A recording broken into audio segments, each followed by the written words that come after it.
बच्चों, आज हम पढ़ेंगे कक्षा चौथी हिंदी का पार्ट 2 मेन पार्ट की सैर।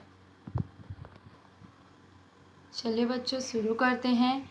गर्मी आई और लोगों को सैर सपाटा करने की सूझी। अधिकतर लोग शिमला, मसूरी, दार्जिलिंग, ऊटी, श्रीनगर की ओर आकर्षित होते हैं। ये ही नगर तो गर्मियों के सैर सपाटे के लिए सबसे उत्तम माने जाते हैं। उत्तम मीन्स अच्छे माने जाते हैं। इन्हें हिल स्टेशन कहते हैं।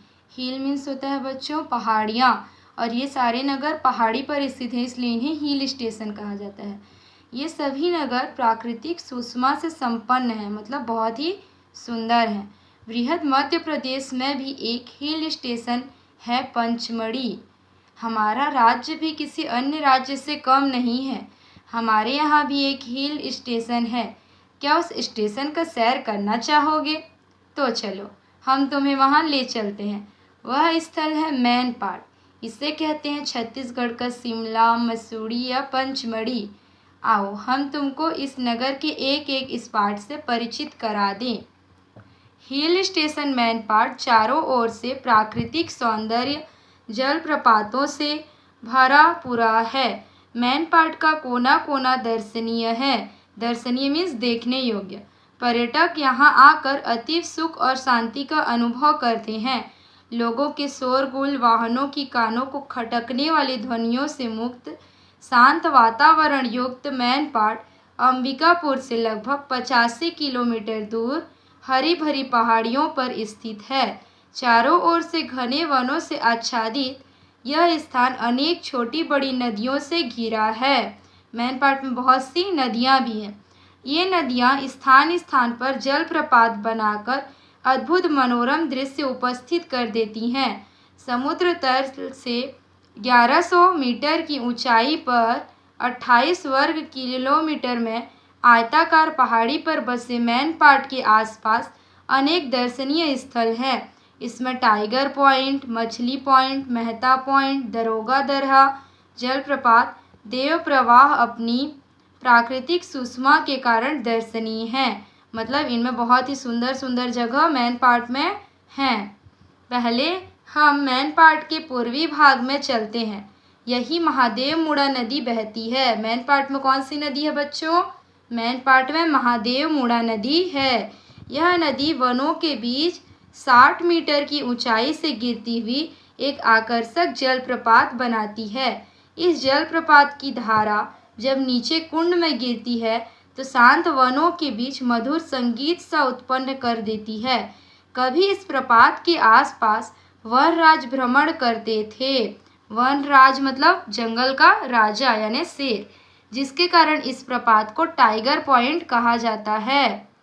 मुख्य मार्ग पर स्थित होने से यहाँ आना सुविधाजनक है। पर्यटकों के ठहरने के लिए यहाँ विश्राम गृह भी है। अब हम तुम्हें एक अन्य स्थल पर ले चल रहे हैं। यह स्थल मैन पाट से लगभग 15 किलोमीटर दूर है। चारों ओर हरियाली ही हरियाली। पहाड़ों पर उतर आए बादल ऐसे लगते हैं जैसे आकाश ही पहाड़ों पर उतर आया है। कभी पहले इस जलप्रपात में बड़ी बड़ी मछलियां पाई जाती थी, इसलिए इसका नाम मछली पॉइंट पड़ा। इसके सामने की पहाड़ी से एक पतली जलधारा 80 मीटर की ऊंचाई से गिरती हुई ऐसी प्रतीत होती है मानो कोई दूध की धारा पहाड़ी से गिर रही हो। इस कारण इसे मिल्की वे अर्थात दूधिया धारा कहते हैं। प्रकृति के मनोरम दृश्य देखते देखते हमारी आंखें थकती नहीं, और मैन पाट में ऐसे प्राकृतिक दृश्यों की कोई कमी नहीं है। अब हम आपको एक अन्य पॉइंट की ओर ले चलते हैं। यह पॉइंट मैन पाट से केवल 8 किलोमीटर की दूरी पर स्थित है। इसे मेहता पॉइंट कहते हैं। यहाँ के हर एक पॉइंट का नामकरण किसी विशेष कारण से किया गया है। सरगुजा और रायगढ़ की सीमा निर्धारित करने वाला यह पॉइंट एक ऐसे जल क्षेत्र का निर्माण करता है जो एक सागर के समान प्रतीत होता है। वन विभाग ने यहाँ भी पर्यटकों की सुविधा के लिए विश्राम गृह की व्यवस्था कर दी है। यूँ तो वन विभाग ने पर्यटकों की सुविधा के लिए अनेक दर्शनीय पॉइंट पर पहुंचने के लिए पक्की सड़कों का निर्माण कराया है, लेकिन वन क्षेत्र में सभी स्थानों में सड़क निर्माण करना दुरूह कार्य है। अब वन क्षेत्र में सड़क निर्माण करना दुरूह मीन्स होता है कठिन कार्य है। ऐसे कुछ दर्शनीय स्थलों पर तो लोगों को पैदल ही जाना पड़ता है। दरोगा दरहा जलप्रपात देखने वालों के पैर मजबूत होने चाहिए। यहाँ गहरी खाइयों में होकर जाना पड़ता है, लेकिन अपने लक्ष्य पर पहुंचकर प्रकृति का नज़ारा देखकर 10 किलोमीटर पैदल चलने की सारी थकान छूमंतर हो जाती है। तुम यहाँ आराम से घंटे भर बैठकर प्रकृति की शोभा को निहार सकते हो। शोभा यानी सुंदरता। मैनपाट के सभी प्राकृतिक स्थलों को एक दिन में देख पाना असंभव है।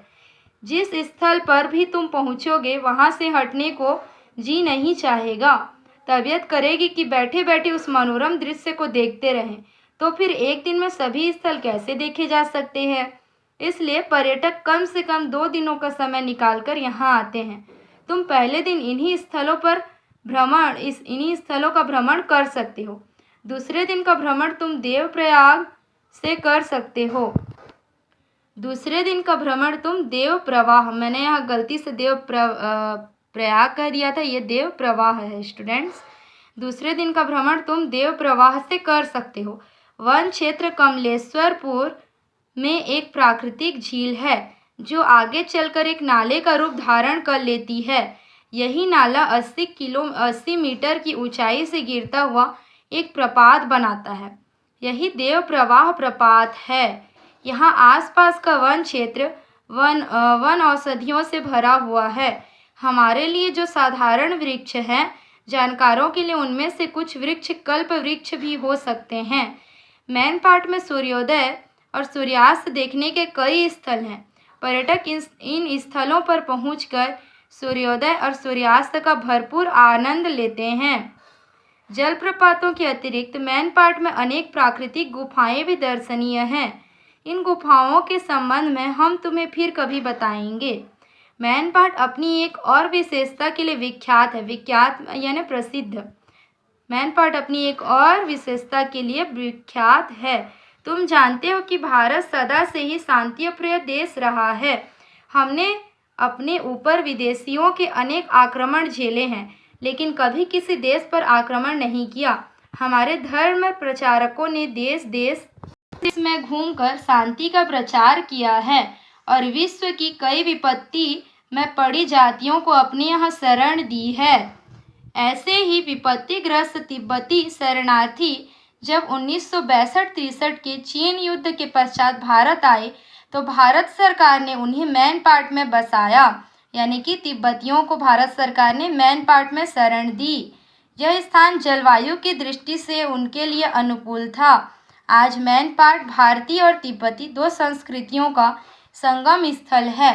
बौद्ध धर्म अनुयायी इन तिब्बती शरणार्थियों ने भगवान बुद्ध के एक भव्य मंदिर का निर्माण कराया है, जो भवन निर्माण कला की दृष्टि से अनोखा है।